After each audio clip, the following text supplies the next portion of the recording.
Hello, ladies and gentlemen, and welcome to The Discriminating Gamer, the board game review show that was glad Edith Keeler got hit by that car. I mean, the Nazis would have won the war, right? Anyway, ladies and gentlemen, today I want to talk to you all about one of my favorite games, The Fury of Dracula. But wait a second. Not the second edition of Fury of Dracula. I want to talk to you about the brand new third edition of Fury of Dracula from Fantasy Flight Games. Let's take a look. Cody, tell me what is new about this edition!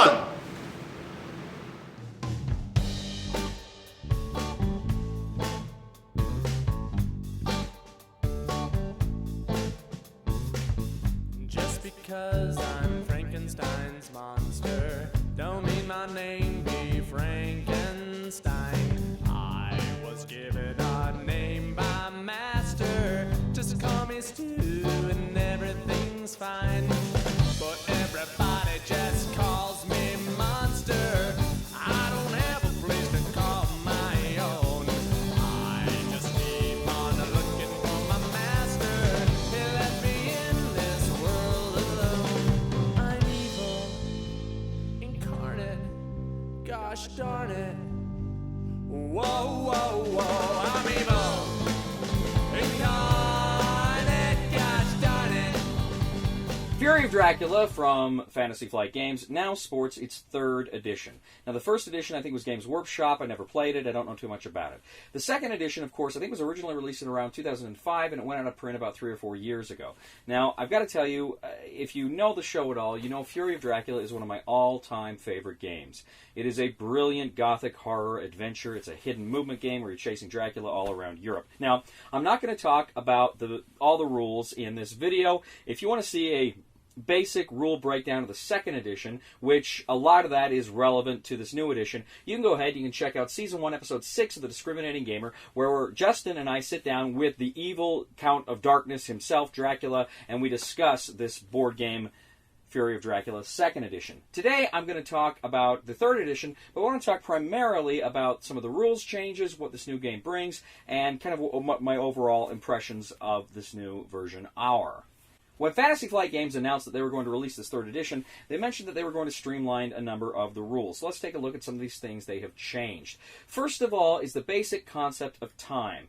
It's a little bit different in this game. In this game, you essentially have a day move and a night move. The hunters, their phase goes, they have a day action and a night action. Then you have the Dracula phase. So the hunters can essentially do two things, but they do it at different times of the day. And depending whether it's day or night, Dracula may have an advantage over them.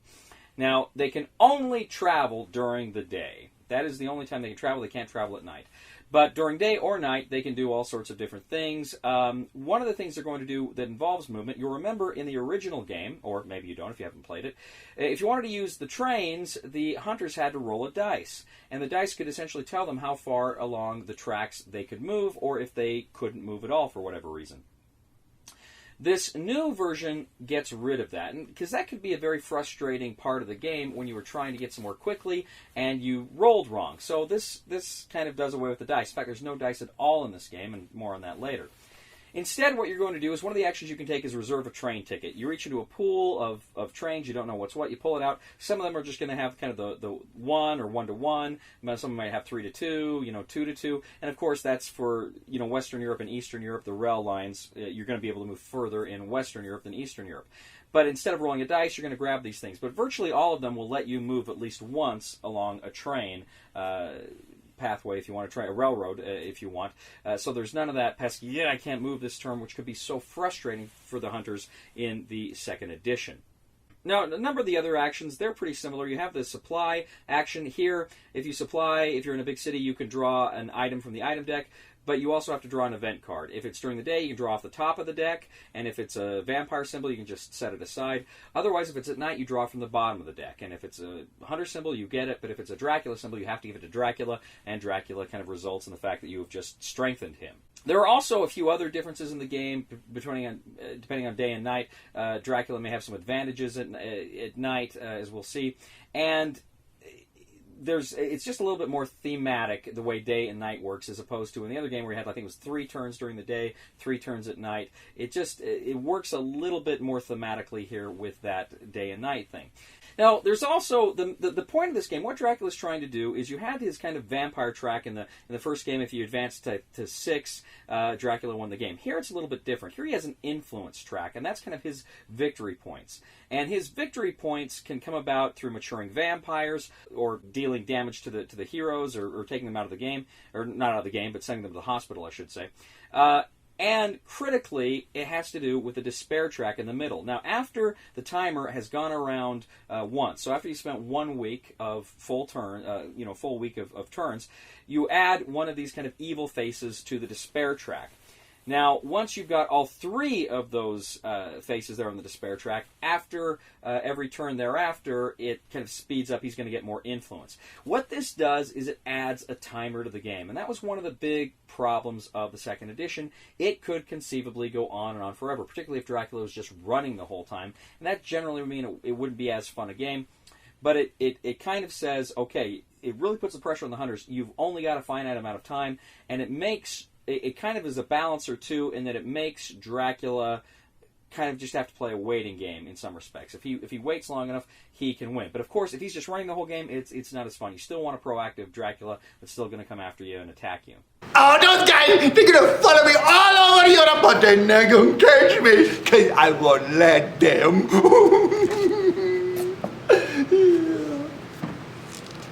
Another major change in this version is the encounters. Now, you'll recall in the second edition, you had these little encounter, chits, cardboard chits that you would place on your cards as you're moving, your location cards.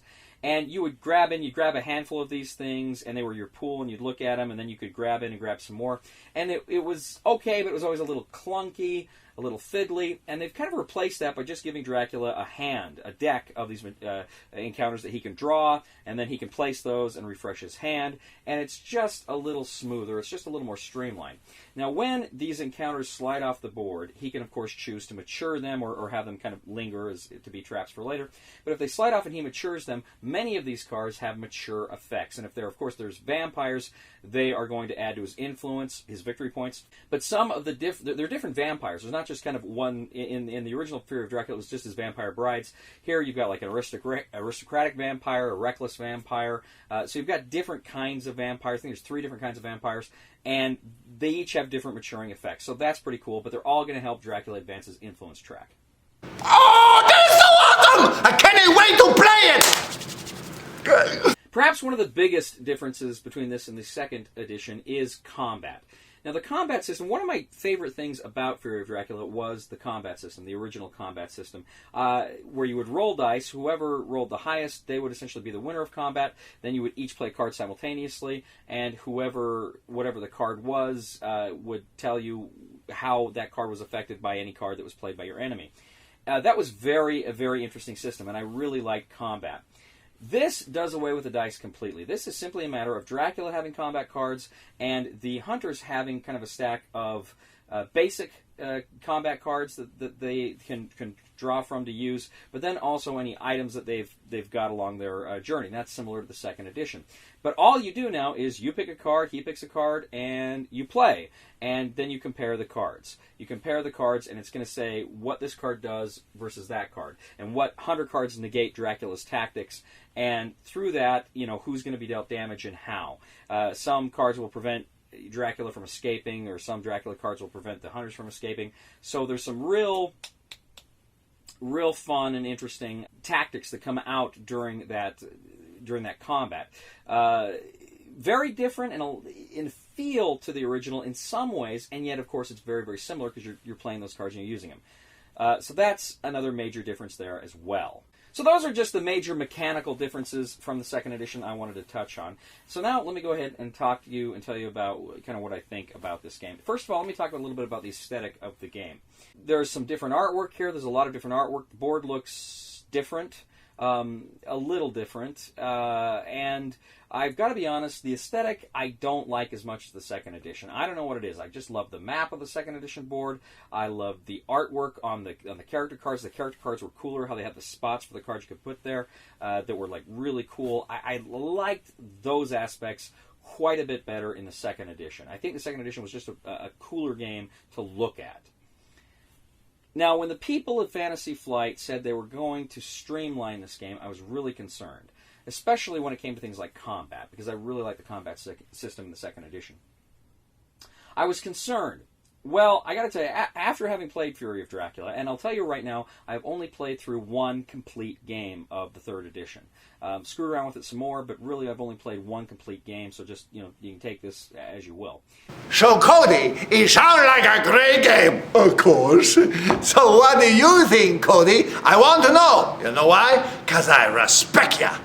I find that when I say I like the aesthetic of the second edition more than the third edition, that's about the only way I'm going to compare these two games, the second edition to the third edition, more favorably. I really like the streamlined edition of Fury of Dracula. I think they really got rid of a lot of those things that just felt a little clunky, a little unnecessary in the second edition, and they've streamlined it. Now, it's still, in some ways, a little bit clunky, but much, much less so. I really like this new third edition. I think the timer and giving Dracula kind of a little bit of an edge helps in some ways, meaning, if he keeps hiding, he could wait out the clock. In some ways, that's really cool. I still wish there were some more ways you could force combat there and force Dracula to reveal himself, and there are, but I wish there was a little bit more of that. But still, the timer mechanic I really like. So you sit down to play this, if you've got 2 or 3 hours to kill, because it is a longer game, you're going to finish it. This isn't a game where you're like 4 or 5 hours into it and no one's getting anywhere. That can happen in the second edition of the game. So that's really cool. I really like this. It's a game that is going to end. You can see the light at the end of the tunnel, one way or the other. I really like that. I like the encounters. I think that's pretty cool. I like that idea of drawing cards. Like I said, it's just a lot less clunky. I like movement in the game. I like the kind of reserving ticket thing over the rolling the dice. Rolling the dice was fun, but it could just be so incredibly frustrating. It's still frustrating with the tickets, but much, much less so, I think, because you're always going to at least move one along trains if you want to. So I really like movement in the game. I like the fact that you're not kind of bound to the dice, which I kind of liked rolling the dice in the game. I love to roll dice in general, and I loved rolling dice, except when you got that do not move or delayed for papers. It was so frustrating, and that was disappointing as well. So that was one of my things I didn't like about the second edition, and it's resolved here. It can still be very frustrating playing the tickets because you're getting some of those weak tickets, but it's still very, very fun. Really liked that aspect of it. And then combat, which is the thing I was most scared about because I love, as I say, to roll dice. I didn't miss the dice. I didn't miss them. It was still these intense combats. What am I playing? What are you playing? And it comes down, and actually, I actually like this better because with the dice, of course, there's that element of chance there. There's just chance. When you're playing the cards, it's just personalities. What is Dracula going to play? What do I think he's going to do?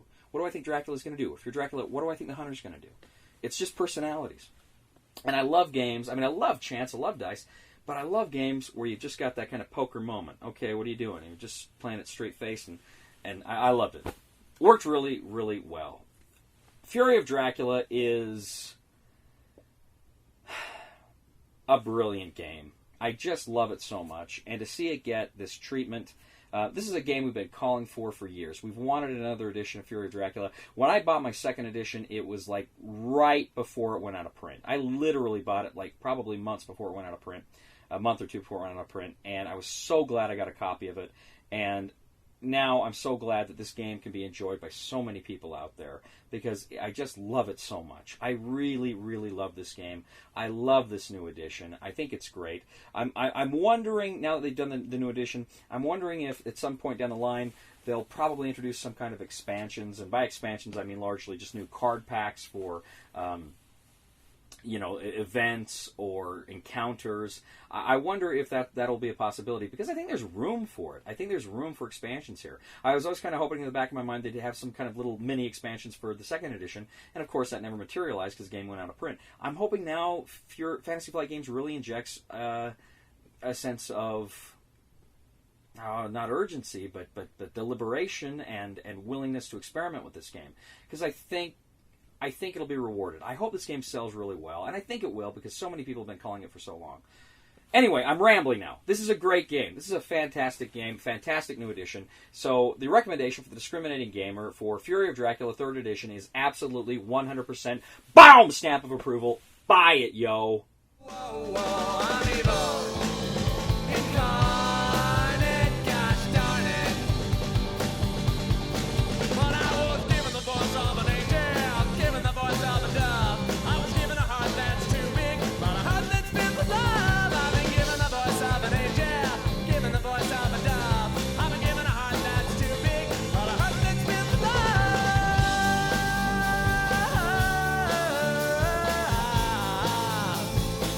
That's to Frankenstein's voice, coming at you sexy and smooth. I'm melting your heart, I'm blowing your mind. Maybe we could hook up, girl, if you were blind. I once heard you say you think humor's the best. Won't you back up your claim? Unless, of course, you're shallow like the rest.